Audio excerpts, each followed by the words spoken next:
Nggak ada larangan berzina, tinggalkan zina semampumu. Nggak ada. Iya. Allah mengatakan wala taqrabuz zina, jangan dekati zina. Jadi kalau larangan itu harus ditinggalkan. Fadhil. Siapa yang mau jawab? Nah, bedanya perintah sama larangan. Kalau mengerjakan perintah itu membutuhkan energi, membutuhkan waktu, membutuhkan tempat. Yang namanya melaksanakan perintah butuh itu. Makanya tatkala kita mendengar panggilan Allah hayya 'alas shalah, kita ngomong apa? La haula wala quwwata illa billah. Ada orang yang nggak mampu ke masjid, dia sakit gitu, dia dengar panggilan itu. Ada orang yang nggak mampu ke masjid, ada kerjaan yang nggak bisa dia tinggalkan umpamanya. Ada bayi yang dia jaga, nggak mungkin ditinggal. Jadi kalau perintah itu memerlukan energi, waktu, tempat, maka kerjakan semampu kalian. Tapi kalau larangan, meninggalkan larangan butuh energi. Contoh, kalau anak katakan kepada antum, ambil air ini, antum harus berdiri kan? Berdiri, berangkat ke sini, ada kerjaan yang harus dilakukan. Tapi kalau anak katakan kepada antum, jangan ambil air ini, apa yang antum perlukan?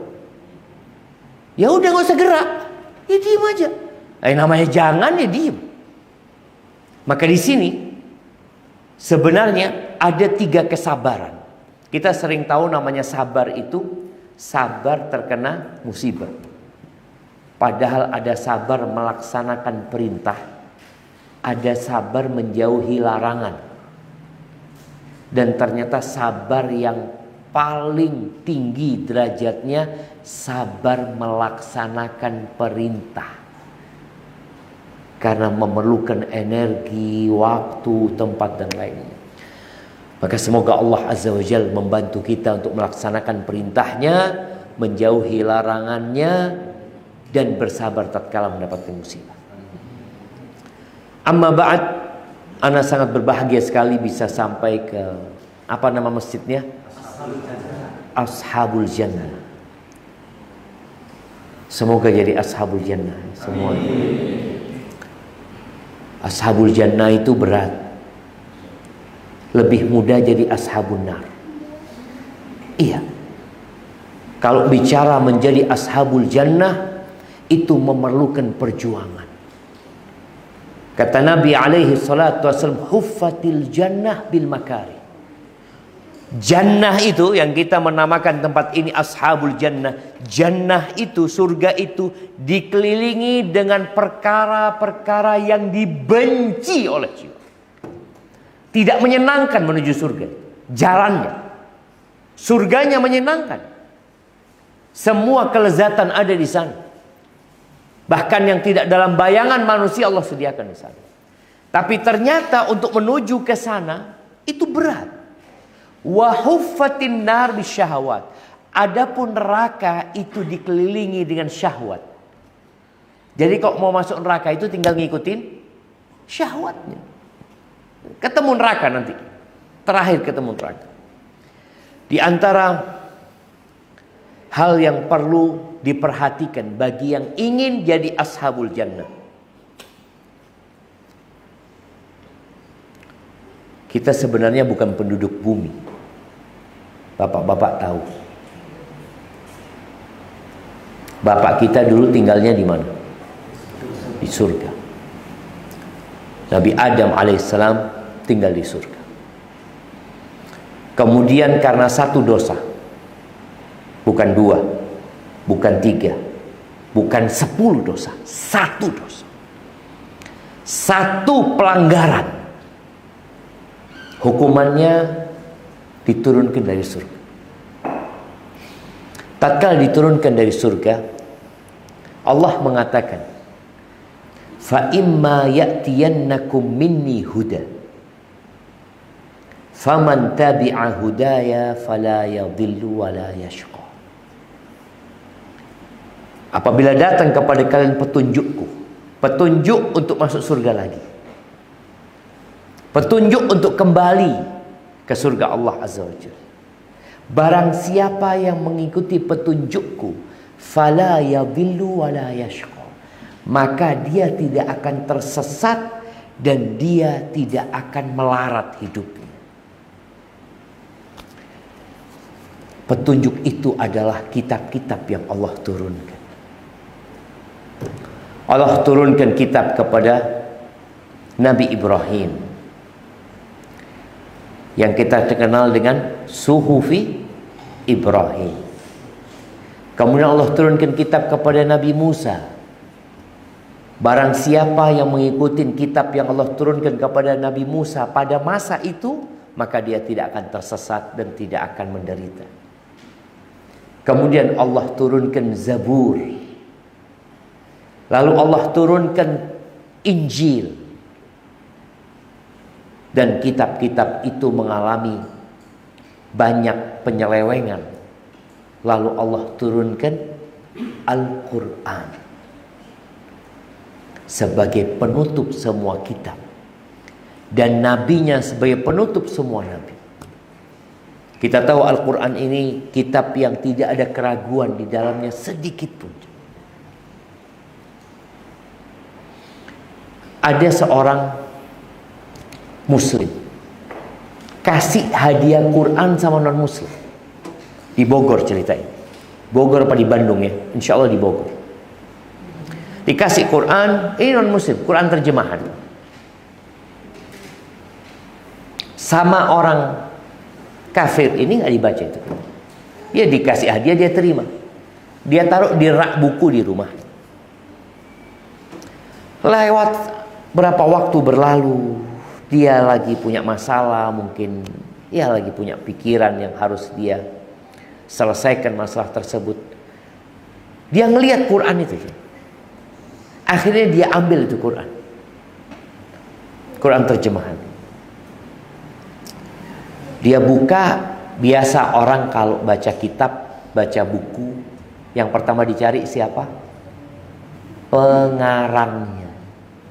Dicari ini Quran, kok nggak ada pengarangnya? Di depan nggak ada, di belakang nggak ada pengarang. Akhirnya dia baca Al-Fatihah, artinya dia nggak bisa bahasa Arab.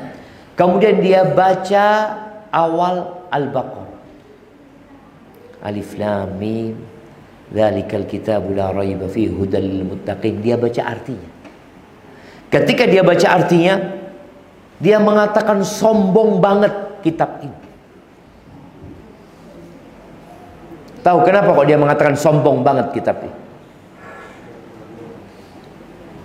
Karena biasanya penulis itu ketika menulis di mukaddimah, selalu di situ ditulis tentang mohon maaf kalau ada kekurangan di dalamnya, karena memang ya kita semua manusia punya kekurangan ini dan itu. Tapi ketika dia baca Quran, langsung mengatakan dzalikal kitab la raiba fi hudal lil muttaqin. Itu kitab tidak ada keraguan di dalam.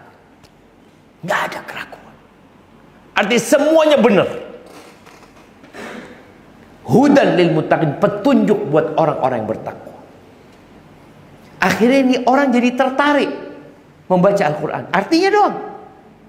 Sampai Allah berikan hidayah kepada dia, kemudian dia masuk Islam.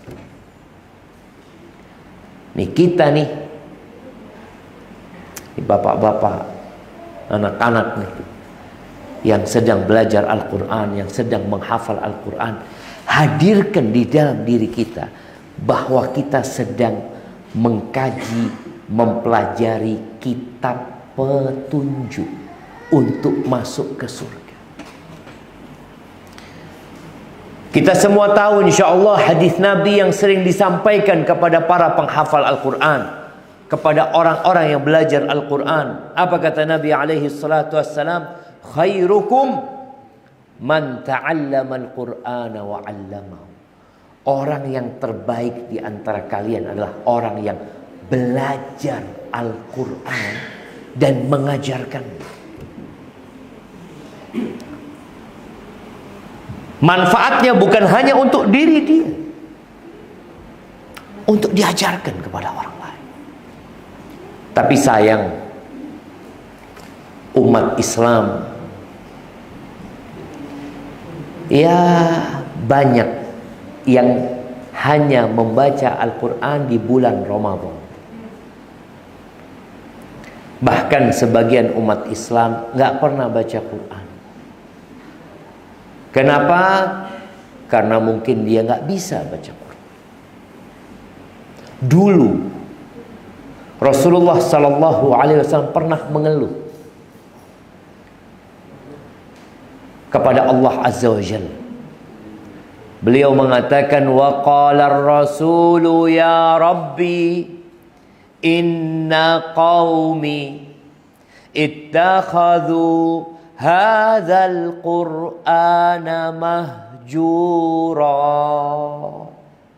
Dan Rasul berkata, wahai Rabbku, sesungguhnya kaumku menjadikan Al-Quran ini sesuatu yang mereka tinggalkan. Meninggalkan Al-Quran. Para ulama menjelaskan tentang meninggalkan Al-Quran, mengabaikan Al-Quran, hijranul Quran. Itu ternyata macam-macam. Ada yang tidak mau beriman dengannya. Ada yang beriman dengan Al-Quran tapi tidak mau membacanya. Ada yang membacanya tapi tidak mau mentadabburinya. Baca, pokoknya baca. Udah Isya? Belum. Jadi ada yang baca tapi tidak mau mentadabburi. Yang penting saya hatam. Yang penting saya hafal. Sama, dia mungkin menghafal Al-Quran tapi tetap dia mengabaikan Al-Quran. Kenapa? Dia nggak mau mentadabburinya. Allah mengatakan, afala yatadabbarunal Quran. Mereka itu kenapa nggak mau mentadabburi Al-Quran? Ini kitab hudan lil muttaqin. Ada yang mentadabburinya tapi tidak mau mengamalkannya. Tahu. Baca dia. Wa ahallallahu al-bai'a wa harrama riba. Allah menghalalkan jual beli dan mengharamkan riba. Baca dia. Tahu Allah mengharamkan riba, tapi tetap dia kerjakan riba. Termasuk dia mengabaikan Al-Quran, meninggalkan Al-Quran. Dan kesian kita jemaah. Kita pun bapak-bapak nih, anak-anak juga melihat ya. Di masyarakat itu yang namanya riba itu seperti sesuatu yang kalau nggak dikerjakan nggak bisa hidup. Di pasar-pasar, di jalan-jalan, pernah ngelihat bapak-bapak, mbak-mbak yang bawa kitab pakai motor ya, mampir sini, mampir warung sini, mampir warung sana. Termasuk meninggalkan Al-Quran. Kemudian ada yang tidak mau berobat dengan Al-Quran. Sakit, dokter. Sakit, beli obat. Loh, kenapa engkau nggak mau berobat dengan Al-Quran? Wa nunazzilu minal Qur'ani ma huwa syifa. Quran ini penyembuh, syifa. Apakah kita sudah mengamalkan itu? Kalau sakit kepala, ya Allah bacain Al-Fatihah. Anaknya sakit, langsung ingat sama Allah, ingat sama kalamullah, ingat sama kitabullah, langsung dia bacakan Al-Quran kepada anak. Maka kita perlu bermuhasabah. Dari muhasabah itu kita akan tahu diri tentang kekurangan kita dan tentang nikmat yang Allah berikan kepada kita. Lalu kita dapat memperbaiki diri kita. Kalau tadi dikatakan ada yang belajar alif ba Tak, alhamdulillah. Tapi mungkin kau perlu berpikir, aku dari dulu kemana ya? Nikmat Allah berikan kepadaku. Aku dikasih kaki, aku dikasih tangan, aku dikasih mata, aku bisa baca banyak buku, aku bisa mendengarkan banyak hal. Tapi aku gak dengarkan Al-Quran dari dulu, gak baca Al-Quran. Maka hal itu mendorong kita untuk beristighfar, mohon ampun sama Allah Azza wa Jalla. Maka Al-Quran ini sebuah kitab yang Allah jaga. Yang barang siapa membaca Al-Quran, mengamalkan Al-Quran, beriman dengan Al-Quran, Allah akan jaga dia. Nabi alaihi salatu wasallam mengatakan, ihfadillah yahfadka. Jagalah Allah, Allah akan menjagamu.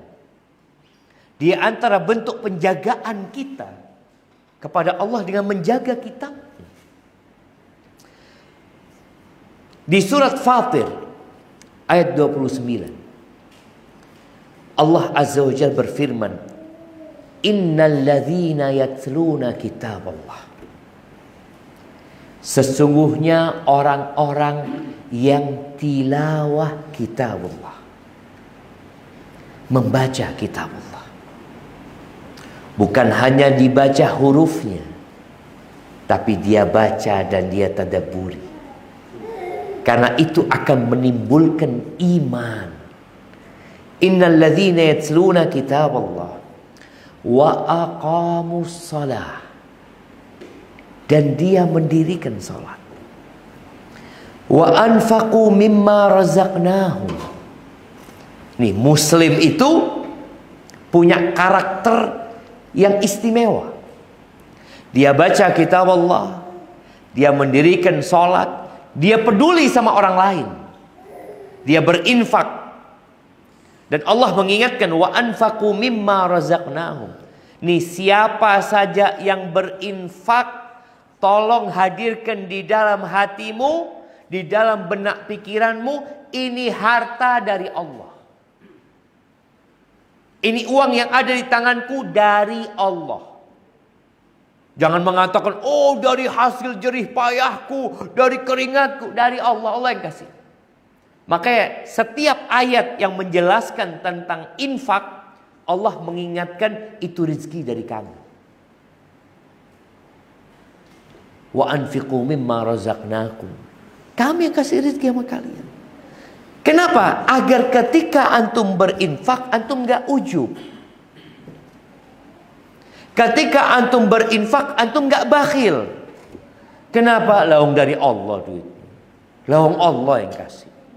Maka Allah katakan, ini orang-orang yang membaca kitab Allah, yang mendirikan salat, wa anfaqu mimma razaqnahum, dan mereka berinfak dari apa yang kami rizkikan kepada mereka, sirran wa alani, secara sembunyi-sembunyi dan secara terang-terangan. Jadi bersedekah itu boleh sembunyi-sembunyi, boleh terang-terangan. Tapi mana yang lebih afdal? Sembunyi-sembunyi. Tapi ada kondisi yang gak bisa sembunyi-sembunyi. Apa kata Allah? Yarjuna tijaratan lan tabur. Mereka itu adalah orang-orang yang berharap perniagaan yang tidak ada ruginya. Kita tahu setiap perdagangan itu resiko rugi ada. Semuanya. Semua usaha. Kecuali riba. Yang namanya orang berdagang, ya ada resiko. Nggak laku. Ada resiko barang yang dia kulak dengan harga 10.000, ternyata harganya di pasar 7.000. Resiko ditipu orang. Ada resiko tokonya kebakaran, ada resiko kerugian. Tapi ini tijaratan lan tabur. Yang dilakukan orang-orang yang baca Quran, yang sholat, yang berinfak, mereka berharap tijaratan lan tabur. Apa kata Allah? Liyuwaffiyahum ujurahum wa yazidahum min fadli. Niscaya Allah akan menyempurnakan pahala buat mereka. Dan ditambah lagi dari karunia Allah Azza wa Jalla. Innahu ghafurun syakur. Sesungguhnya Allah itu Maha Pengampun dan Maha Mensyukur. Di antara nama Allah itu Syakur. Para ulama menjelaskan syakur ini adalah yang membalas amalan yang sedikit dengan ganjaran yang besar sekali. Bayangin ya, kalau kita bicara Allah itu Syakur, antum baca Quran satu huruf dapat berapa? 10. Di mana antum bisa bekerja?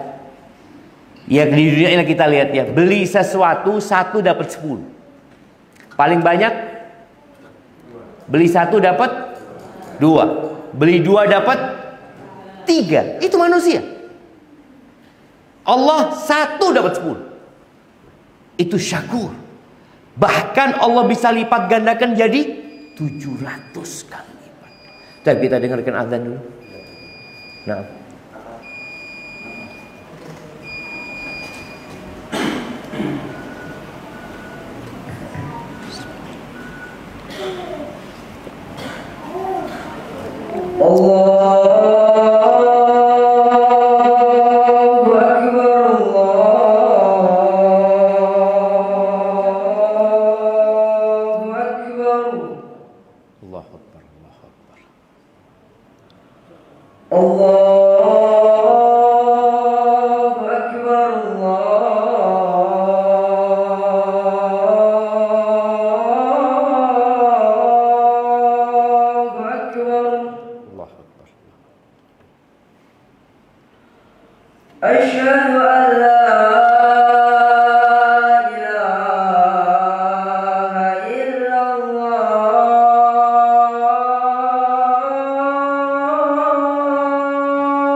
Allahumma salli wa sallim ala Muhammad.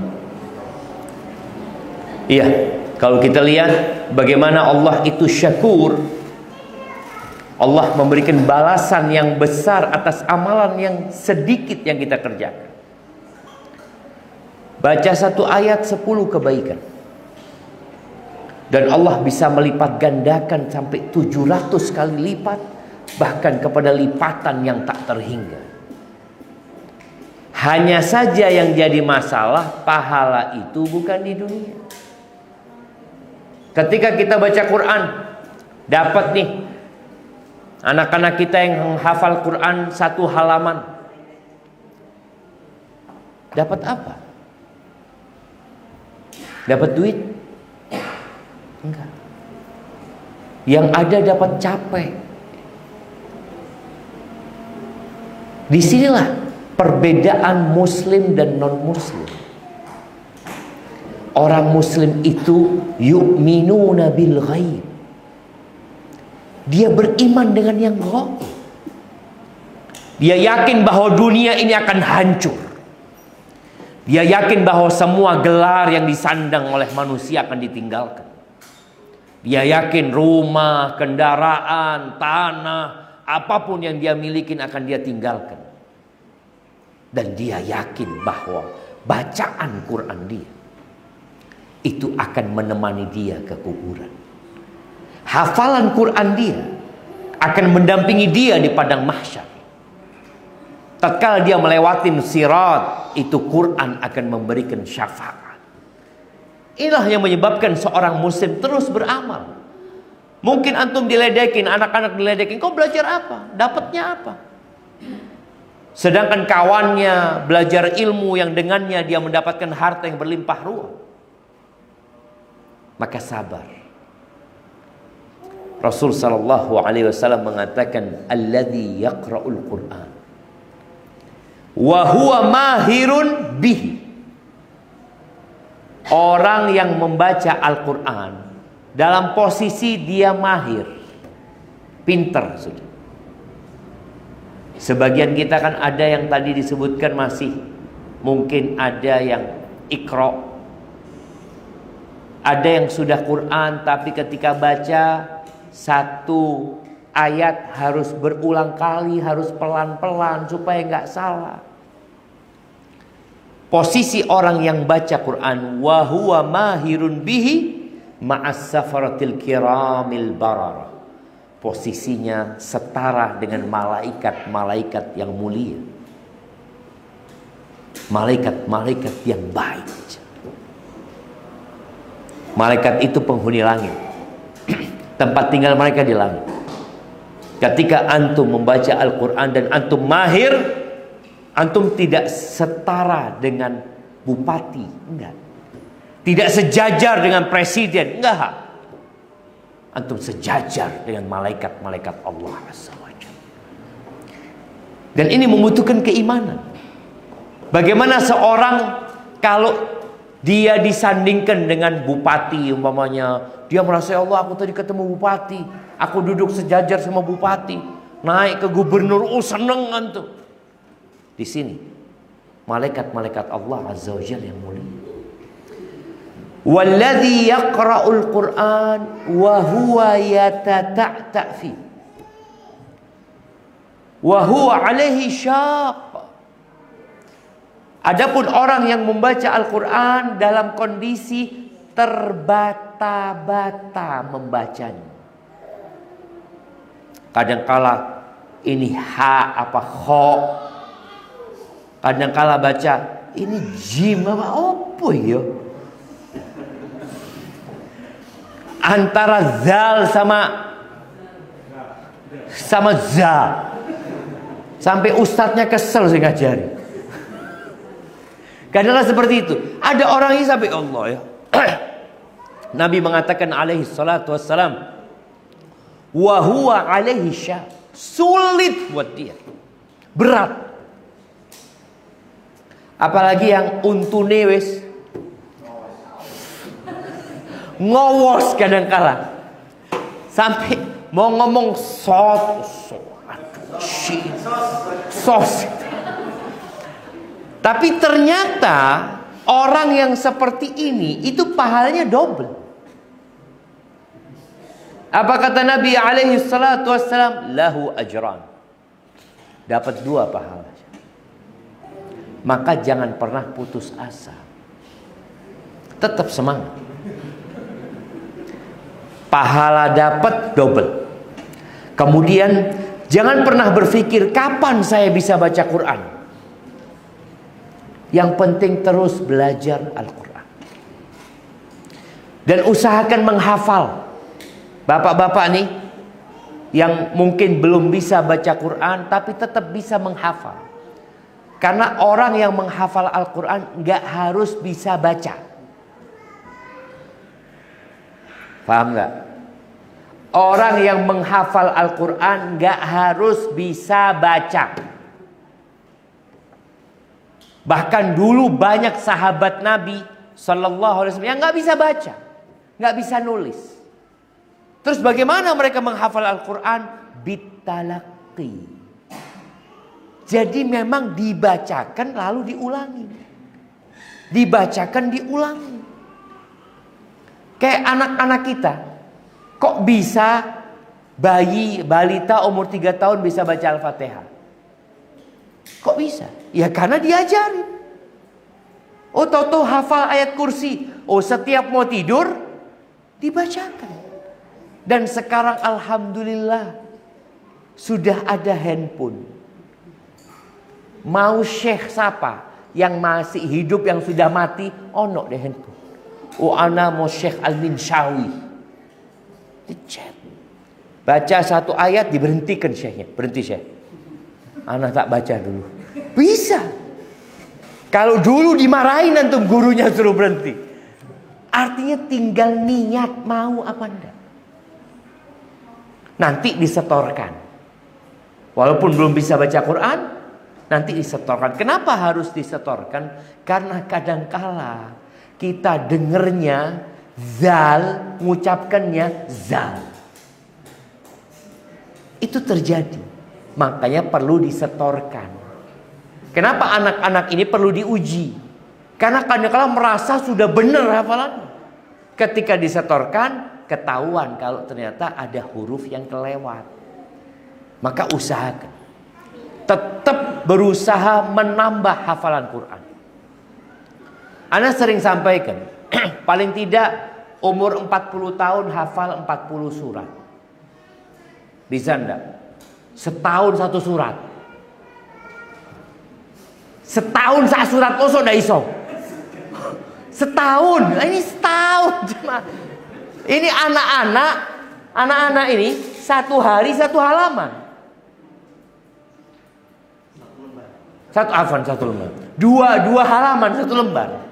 Ini 1 hari. Masa bapak-bapak setahun 1 surat enggak iso. Wadduha. Setahun wadduha. Insya Allah 1 bulan bisa. Tinggal niat.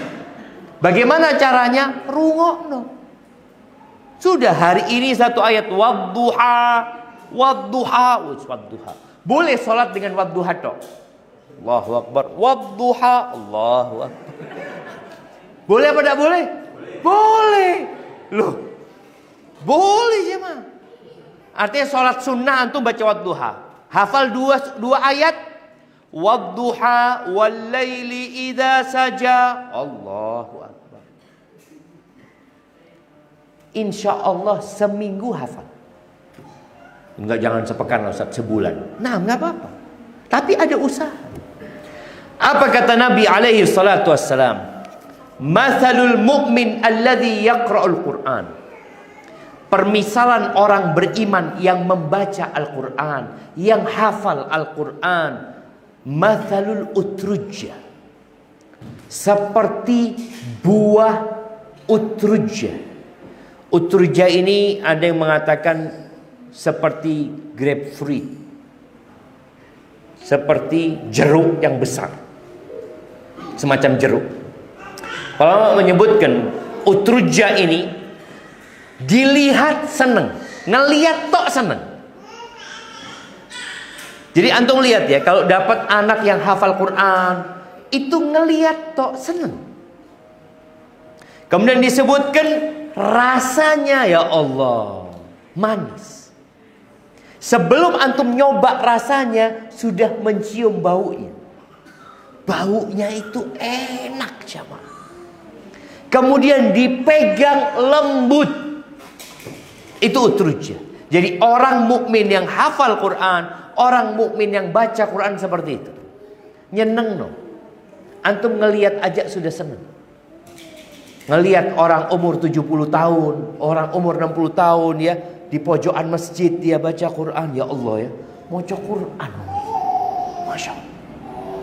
Dan boleh jadi bukan di masjid saja dia baca Quran, di rumahnya dia baca Quran. Di bulan Ramadan benar-benar kita melihat pemandangan yang menakjubkan. Orang-orang itu di bis baca Quran, di kereta baca Quran. Dan seharusnya kita melakukan itu.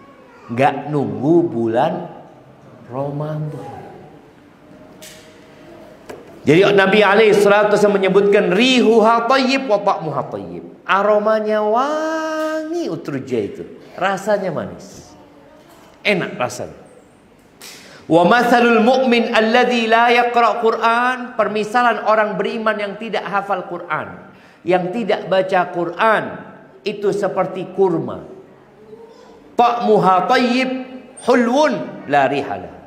Kurma itu manis, enak, tapi tidak ada aromanya. Jadi kalau ada orang beriman yang nggak baca Quran, itu seperti kurma tadi, tetap manis. Adapun orang munafik yang hafal Quran, ada orang munafik hafal Quran, ada. Ada orang yang membaca Al-Quran hanya untuk popularitas. Suaranya enak, bagus. Kau jadi imam ya, membuat orang-orang terharu dengan bacaannya. Tapi dia sebenarnya tidak mengamalkan apa yang dia baca. Maka dia seperti Raihana. Seperti Raihana, mungkin di sini Raihana kayak apa yang sayur yang manis itu jemaah. Astagfirullahaladzim. Yang dibuat lalapan, kemangi.